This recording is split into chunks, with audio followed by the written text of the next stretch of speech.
Créateur. Le Seigneur Jésus-Christ, il est là présent. Élevons-les, bénissons-les. Alléluia. Car il est là, il est le bouclier de notre foi. Il est le sauveur de l'humanité. Le Dieu compatissant. Son nom c'est Emmanuel. Il est vivant. Il est grand, conseil fort en acte. Sa parole déclare que Dieu ne fait plus exception de personne. Dans toute nation, celui qui le croit et qui pratique la justice, lui est agréable. Alléluia, bien-aimé. Nous allons prier au Seigneur pour que le Seigneur nous délivre de tout ce qui nous rend désagréable devant ses yeux. Alléluia. Gloire à son nom. Gloire au Tout-Puissant. Gloire au Seigneur des Seigneurs. Que son sang nous délivre, son sang nous touche, que son sang nous libère. Merci Seigneur pour toutes choses. Gloire à ton nom. Gloire au Seigneur Jésus-Christ. Alléluia. Merci Seigneur. Alléluia. Gloire au Seigneur. Gloire au Dieu Tout-Puissant. Amen. Alléluia. Il est vivant notre Dieu. Alléluia. Il est vivant le Seigneur de gloire. Amen. Il est vivant le Saint d'Israël. Le Seigneur des seigneurs et le roi des rois. Amen. Celui que nous venons élever, celui que nous venons glorifier. Amen. Que son nom à jamais soit magnifié. Amen. Père, laisse que ce soit toi qui prennes le dessus sur toutes choses. Amen. Que ce soit toi, Seigneur, qui nous guide, ô Dieu puissant. Parle à ton peuple ce moment, ô Dieu. Laisse que ce soit toi qui, Seigneur des armées, prenne toute la parole. Que tu nous diriges comme alpha, que tu termines comme oméga. Amen. Tu es le puissant Seigneur. Que la parole qui sortira de ma bouche, Seigneur, puisse, ô Dieu puissant, édifier ton peuple. Merci, Seigneur Jésus. Que l'honneur te revienne, que la gloire te revienne. Amen. Béni soit le nom du Seigneur, notre Dieu. Bien-aimés dans le Seigneur, ces derniers temps, nous parlions toujours de la prière, des vertus de la prière. Et cette fois-ci, nous allons encore voir ce que Dieu, la prière, peut faire dans la vie de quelqu'un.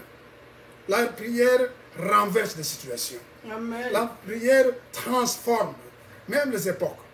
Et dans le message d'aujourd'hui, nous allons voir comment la prière va contribuer à changer une situation qui avait perduré pendant longtemps. Amen. Le Seigneur est merveilleux. Il est merveilleux. À travers le message d'aujourd'hui, donc, nous allons voir que le salut sera aussi donné, sera aussi étendu aux non-chrétiens. Le Seigneur est merveilleux, notre Dieu. Le message d'aujourd'hui, c'est donc le Seigneur Jésus-Christ est impartial. Amen. Le Amen. Seigneur est impartial. Alléluia. Le sous-titre, c'est Dieu ne fait exception de personne. Amen. Dieu ne fait exception de personne. Nous avons tiré ce message de Actes, le chapitre 10, du verset 34 au 35. Amen. C'est quoi faire exception de personne? Il faut que nous commencions d'abord à circonscrire le terme acception. Faire exception de personne. C'est quoi? C'est avoir du favoritisme pour quelqu'un. Amen. C'est avoir égard aux apparences extérieures Alléluia. des personnes. Plus, c'est le fait de juger les gens sur base de circonstances extérieures, Amen. comme la richesse, comme la naissance, la réputation, la condition sociale, la couleur de leur peau, et non sur leur propre valeur intrinsèque. Voilà ce qu'on appelle faire exception. Faites exception de personnes quand vous commencez à distinguer cette personne de cette personne et à émettre un jugement de valeur sur base de ces circonstances extérieures. C'est la partialité du juge qui se laisse influencer par des préjugés sociaux ou des intérêts. L'acception de personnes va souvent de pair avec l'acceptation de personnes, de présents corrupteurs. Amen. Amen. Parce que dès qu'on commence à faire exception de personnes, ça appelle à des influences. Quelque chose qui doit influencer votre jugement. Amen. Bien-aimé, Dieu ne fait pas de différence entre les êtres. Amen. Nous avons de la part de Jésus le même traitement selon notre attitude et notre comportement. Amen. 1 Samuel 16, verset 7 dit ceci. L'Éternel ne considère pas ce que l'homme considère. L'homme regarde à ce qui frappe les yeux, Amen. mais l'Éternel regarde au cœur. Amen. l'Éternel nous juge selon les dispositions de nos cœurs. Les hommes ont choisi, ça c'est un exemple, ils ont choisi le roi Saoul comme roi d'Israël à cause de son apparence physique. Mais Dieu a choisi David à cause de la beauté et la grandeur de son cœur. Amen. Beauté et grandeur de son cœur. David avait un grand cœur, avait un beau cœur. Il plaisait à Dieu. Amen. C'est pourquoi il n'a pas regardé à ses frères. Lorsqu'il a envoyé Samuel pour moindre le next king, le roi qui devait venir, ben, même Samuel, le prophète, n'avait pas compris. Il est arrivé, il a commencé, il a regardé, il a vu le premier fils de Jesse, il a dit, c'est celui-là, il est beau. Amen. C'est celui-là, il est grand. Alléluia. C'est celui-là, il est comme ça. Amen. Mais le Seigneur lui a dit, non, ce n'est pas celui-là, je l'ai rejeté. Alléluia. Et il est allé, il a choisi, et il a pris finalement un enfant de 17 ans. Et il a dit, c'est celui-là que je veux. Parce que moi, je regarde à son cœur. Amen. Bien aimé, c'est ça le Seigneur. Il ne fait exception de personne. Ce qu'il considère, c'est le cœur. Amen. Bien aimé, le récit relaté dans Acte 10, dont nous venons de parler plus haut, Acte 10, illustre bien et véritablement le propos que nous venons de tenir ici. Ce chapitre met en relief deux personnes. Pierre, un chrétien, illustre apôtre qui s'est distingué auprès de Jésus-Christ par son courage et par sa foi. En fait, Pierre a fait de grandes choses auprès de Jésus. Des choses qui l'ont vraiment caractérisé. Par exemple, il a marché sur l'eau avec Jésus. Voyez-vous, lorsque le Seigneur marchait sur l'eau, Pierre a dit, Seigneur, si c'est toi, ordonne que je vienne vers toi, marchant sur les eaux. Jésus lui a dit, viens. Il a marché sur les eaux.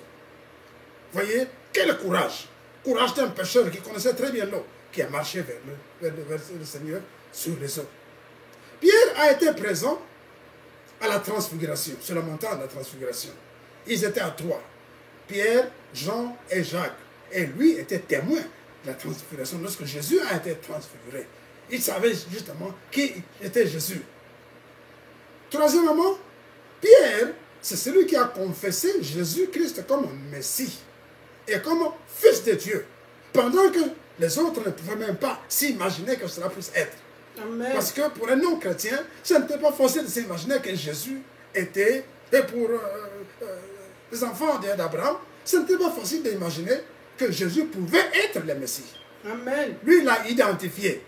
Il l'a identifié comme le Messie. Alléluia. Il l'a identifié comme Fils de Dieu. Amen. Alors que tous les autres avaient peur de dire ça. Voyez-vous, bien-aimés, c'est par son courage et par sa foi. D'autre part, dans ce chapitre, nous avons une autre personne, Corneille. C'est un païen. Amen. Centenier romain qui a abandonné ce Dieu Alléluia. et qui s'est converti au christianisme. Amen. Amen. Bien-aimés, arrêtons-nous un instant là-dessus. Corneille, c'est un Romain.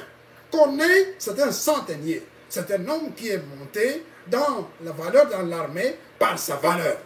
Parce que pour un Romain, pour qu'il puisse te promouvoir, il faut que tu sois un véritable lion.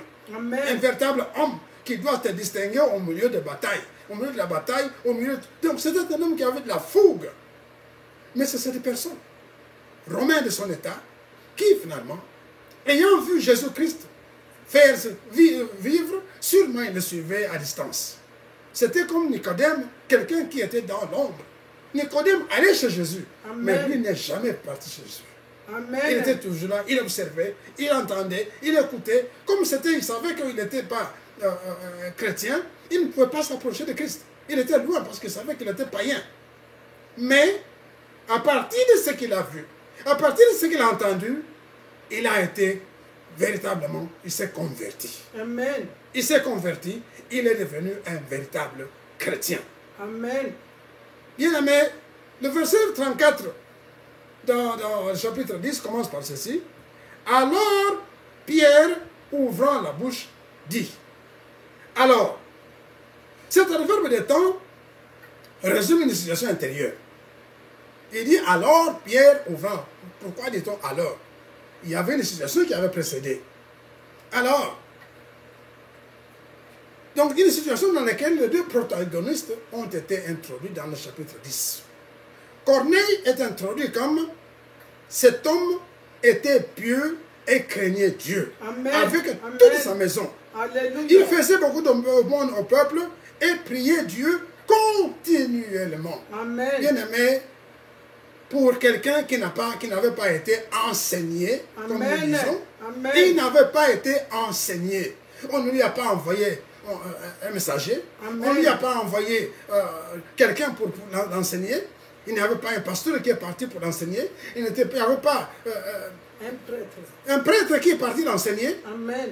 Mais rien que parce qu'il a vu, il s'est converti. Il a Amen. cru. Amen. Corneille était un colonisateur. Alléluia. Parce que les Romains étaient colonisateurs. Ils ont colonisé la Palestine en ce moment-là. Amen. Et pour un Romain, et surtout un militaire de son état, un gradé de l'armée, pour pouvoir, si je peux le dire, s'abaisser. S'abaisser à la fois de ceux qui les ont colonisés. Amen. Ce n'était pas facile. Alléluia. Ce n'était pas n'importe qui. La Bible nous dit qu'il priait continuellement. Amen. Mais comment a-t-il appris à prier? Lui qui n'avait pas été enseigné. Amen. On ne lui a pas envoyé un missionnaire pour qu'il puisse l'enseigner. On ne lui a pas envoyé quelqu'un pour... Mais quand même, c'est un homme qui a cru. Et sa foi était tellement profonde que cet homme priait tout le temps. La Bible dit qu'il priait continuellement. Amen. Amen. Personne n'est parti pour lui dire, prie, fais comme ceci, fais comme cela, fais comme ceci. Non. Il a cru en ce Dieu-là, il s'est attaché à Dieu et il a commencé à prier. Et il a prié non seulement lui, mais il a exigé de toute sa famille que tout le monde puisse prier. Amen. Et nous allons voir que même les soldats qui étaient assignés à sa garde, même ceux-là aussi, ils vont commencer à prier. Amen. Bien aimé, ce n'est pas facile. Il était un missionnaire. Il était quelqu'un, sans le savoir, il était en train de faire objet d'une grande évangélisation autour de lui. Alléluia. Et ceux qui Alléluia. l'avaient évangélisé étaient des autres Gloire au Romains. Seigneur. Des autres Amen. Romains. Amen. Alléluia. Amen. Bien aimé, c'est sérieux. Moi, quand je vois des gens comme ça, je tombe d'admiration. Alléluia. Je tombe vraiment d'admiration pour quelqu'un qui seulement a entendu à la fenêtre. Il n'était Amen. pas à l'intérieur de l'église. Alléluia, Il n'était pas. alléluia. Mais à partir du peu qu'il entendait, Gloire à il a Jésus. assimilé ça. Et il est Amen. devenu alors un véritable disciple de Jésus. Vérité, Il était vérité. réellement un disciple de Jésus. Alléluia. Mais de loin, il ne s'approchait jamais. Triple Amen. Alléluia. Alléluia. Il est Seigneur. Amen. Dieu est merveilleux, notre Seigneur. Donc, cet homme de prière sera honoré par une visite d'un ange. Amen. Une faveur ou une grâce que Dieu accorde aux gens qui lui sont fidèles. Bien-aimé, l'ange n'est pas apparu au grand prêtre. Amen. L'ange n'est pas apparu à d'autres gens, Amen. même aux chrétiens, Amen. qui connaissaient très bien la parole de Dieu. L'ange va apparaître à un Romain. Il Alléluia. n'était pas encore baptisé, s'il vous plaît. Amen. Il n'était pas encore confirmé comme chrétien. Amen. Mais le cœur de Corneille Alléluia. était plus grand que les baptisés. Amen. Alléluia. Il était plus grand que ceux qui s'appellent eux-mêmes chrétiens. L'ange du Seigneur n'est envoyé qu'à des gens qui ont un grand caractère. Alléluia. Et Dieu va lui envoyer un messager, un ange. Bien-aimé, ce n'est pas peu de choses. Alléluia. Et la Bible dit que il était en train de prier. C'était à la 9e heure. La 9e heure du temps des Romains, de ce temps-là, du temps de Jésus-Christ, c'est 15 heures de notre temps actuel. Amen. Et c'est l'heure de la prière. Il était en train de prier. Pendant qu'il était en train de prier, la Bible dit qu'il priait continuellement. Pendant qu'il priait, un ange lui apparaît. Amen. Quand on parle de vision, ce n'est pas qu'il dormait. Il ne dormait pas, il priait. Mais maintenant, pendant qu'il priait, il est entré en extase. Et l'ange lui est apparu. Alléluia. Et quand l'ange lui est apparu, il l'a vu. Alléluia. Amen. Il l'a vu nez à nez. Ils ont commencé à parler avec l'ange. Ils se sont Amen. échangés. Amen. L'ange va lui donner un message. Bien aimé, quand un ange vient, il donne toujours un message. Amen. Il est venu, il lui a donné un message. Va, fais venir Pierre. Il est à Joppé. Il est dans la maison de Simon le Corroyeur. Il lui a donné toutes les précisions possibles pour qu'il n'aille pas ailleurs. Amen. Bien aimé, c'est sérieux. C'est sérieux. Parce qu'il a fait une grande chose. Le Seigneur notre Dieu est merveilleux. Quand Amen. il vous aime, quand vous donnez vraiment à lui, eh bien, il fait toujours des miracles. C'est un Alléluia. grand miracle. Amen. Donc, Dieu a déclaré Corneille pur dans la vision qu'il a accordée à Pierre. Alléluia. Pierre, lorsque les soldats, les envoyés de Corneille arriveront à Joppé, il va aussi avoir une vision. Lui, c'est à midi. C'était la 6e heure, donc à midi. Quand il était dans la maison, il est parti prier, et à un moment il a eu faim, il a dormi, et à un moment, il voit maintenant une vision des corbeilles qu'on descendait, et on lui a fait, on va faire comprendre que, puisque tu as faim, voilà, et il y avait le centuple de tout ce qui est animaux, qui selon la loi de Moïse, ne pouvaient pas être mangés. Amen. Et Dieu va lui descendre ces corbeilles. 3 fois, il va dire, tue ces reptiles et mange. Amen. Pierre dit, non, Père, Seigneur, non, non, non, je n'ai jamais rien mangé d'impur. Non, je ne peux pas. Le Seigneur va lui dire, ce que Dieu a déclaré pur, ne le regarde pas comme souillé. Amen. Pierre n'a pas compris le message. Qu'est-ce que cela veut dire? 3 fois, on lui descend une corbeille. 3 fois, le message est le même. Ce que Dieu a déclaré pur, ne le regarde pas comme souillé. Amen. Il était là, il ne comprenait pas. Qu'est-ce que cela veut dire? Pourquoi Dieu m'a donné un message? Pendant qu'il se posait la question, le Saint-Esprit lui dit, il y a 3 personnes qui sont là-bas en train d'attendre. Amen. Et il descend, qui il voit? Des Romains. Oh, vous comprenez? En ce moment-là, quand un Romain vient chez vous, c'est pour vous arrêter. Il dit, oh là là, qu'est-ce qui se passe? Et quand il lui parle, directement il a compris. Amen. Il a dit, voilà l'explication de la vision que je viens d'avoir. Mhm. Dieu ne fait exception des personnes. Amen. Alléluia. Amen. Jésus préparait donc une nouvelle ère à laquelle le salut était aussi accordé aux non-chrétiens. C'est ainsi que Pierre sera préparé à se rendre chez un non-chrétien afin de le baptiser, lui et sa maison. Après avoir été convaincu par l'Esprit de Dieu d'aller chez Corneille à Césarée, Pierre commencera à dire, vous savez que, leur dit-il, qu'il est défendu à un juif de se lier d'amitié, de se lier avec un étranger ou d'entrer chez lui. Mais Dieu m'a appris à ne regarder aucun homme comme souillé ou impur.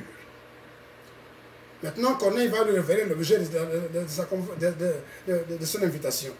Pierre maintenant ouvre la bouche pour déclarer, en vérité, je reconnais que Dieu ne fait point exception de personne, mais qu'en toute nation, Alléluia. celui qui le craint et qui Amen. pratique la justice, lui y est agréable. Amen. Voilà la Amen. leçon que Pierre a apprise. Amen. Et il était maintenant en présence de quelqu'un. Amen. Il était étonné de voir que quelqu'un qui n'était pas chrétien, quelqu'un qui était romain de surcroît, priait et avait même reçu la visite d'un ange. Alléluia. Un ange lui est apparu à l'heure de la prière. Il s'est dit, mais Amen. Amen. même le non-juif, même le non-chrétien, prie aussi à 15 heures. C'était étonnant. C'était étonnant. Amen. Et quand il voit comment Dieu a agencé les choses, il allait d'étonnement en étonnement. Amen. Il dit, c'est vrai. C'est pourquoi la Bible dit que, en vérité, je reconnais. Amen. Je reconnais. C'est après qu'il a compris, après qu'il a vu la situation, Amen. qu'il va dire, je reconnais. Amen. Amen. Hein? Donc, Alléluia. ces mots sont très importants. Ça Amen. porte, il dit, moi je reconnais ces choses, je ne peux pas me les imaginer. Amen. Mais lorsque je vois ce qui se passe ici, je reconnais qu'effectivement, Dieu ne fait point exception de Des personnes. personnes. Pourquoi? Amen. Parce que ceux-là croyaient que Dieu était seulement pour Israël. Alléluia. Dieu était seulement pour eux. Mais maintenant, ils voient que Dieu étendait le salut aux non-chrétiens. Amen. Alléluia. Alléluia. Alors là, il a dit, ça me dépasse. Amen. C'est vrai, ça me dépasse. Dieu est en train de faire de grandes choses en ce moment. C'est pourquoi nous avons commencé par dire que la prière renverse des situations. Amen. La prière de Corneille a marqué une époque. La prière de Corneille a renversé certaines habitudes. Il a maintenant montré que Dieu était venu non seulement pour une frange de personnes, mais pour l'humanité entière. Amen. Comme il est dit Amen. dans Jean C'est la 3,16, vérité. car Dieu a tellement aimé le monde Amen. qu'il a envoyé son Fils Amen. unique afin que quiconque croit, Alléluia. quiconque croit en lui, quiconque, de quelque nation qu'il soit, de quelque peuple qu'il soit, quiconque croit en lui, en Jésus-Christ, ne périsse point, mais qu'il ait la vie éternelle. Amen. Bien-aimé, la miséricorde de Jésus nous accorde la même grâce à Amen. toutes les créatures par son amour. Amen. Mais il y a une chose que nous devons comprendre. Il y a aussi sa justice. Amen. Sa justice, toutefois, se charge de nous traiter selon nos fautes. C'est-à-dire que nous subissons les conséquences de nos actes. Lorsque nous croyons, nous disons que nous croyons en Jésus, il devient notre roi, nous devons respecter ce qu'il nous dit. Amen. Et nous devons éviter de faire ce qui n'est pas bon pour lui. Alléluia. Ce qui nous rend désagréables, comme nous avons dit. Amen. Amen. Donc, en toute nation, celui qui craint Dieu Amen. et qui pratique la justice, lui est agréable. Agréable. Donc, craindre Dieu et pratiquer la justice, Amen. ça va le faire, c'est-à-dire avoir la foi. Amen. C'est ça la foi, effectivement. Si nous avons la foi en Jésus et nous le prenons comme notre Seigneur, notre Sauveur, eh bien, nous devons alors le craindre et surtout faire ce qu'il nous dit. Amen. C'est ça, pratiquer la justice. Amen. Ainsi, bien-aimé, ne regarde pas à ce que tel a ou qu'il n'a pas. Ne regarde pas à ce qu'il a fait ou il ne fait pas pour toi, pour que tu puisses lui accorder ton estime. Ainsi, tous les hommes, et nous devons voir tout le monde, et nous devons être miséricordieux envers tout le monde et abonder de justice, en justice. Bien-aimé, c'est la crainte de Dieu et la pratique de sa justice, témoin de notre foi en Jésus, qui nous rendra agréables à Dieu. Amen. Crainte de Dieu et pratique de la justice. Alléluia. La justice selon Dieu, pas selon le monde. Amen. La Bible indique que sans la foi, il est impossible d'être agréable à Dieu. Car il faut que celui qui s'approche de Dieu croit que Dieu existe et qu'il est le rémunérateur de ceux qui le cherchent. Bien-aimé, que le Seigneur vous bénisse. Amen. Craignons Dieu, pratiquons la justice et nous serons réellement agréables à Dieu. Que le Seigneur vous bénisse.